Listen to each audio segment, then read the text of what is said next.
Искахме да направим такъв празник, който най-вече да събира. Да събира производители, да събира кулинари, да събира хора, които правят нещо и творят. Доброто на нашето местоположение, нали, най-хубавото нещо е това, че живеем в така почти селски район и използваме всички предимства и преимущества, които имаме, т.е. да си украсим с естествени материали и да имаме и животински кът и да направим едно кратко така изложение и на животни, защото те са част от плодородието, така или иначе. Акцента тази година е тиквата, защото просто не е нещо целенасочено, но просто ги така редуваме. Миналата година беше на ябълката, до година може да е на дюлята. В един момент ще съберем пълна кошница плодове и зеленчуци.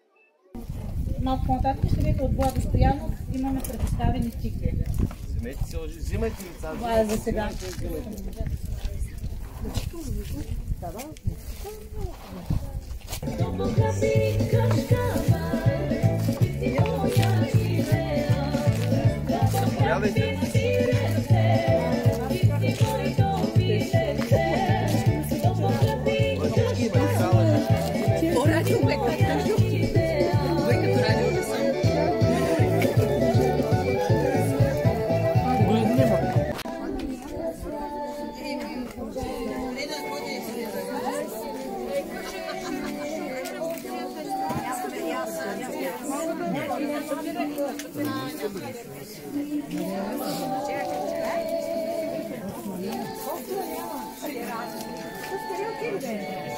Ей, сега като ме даде...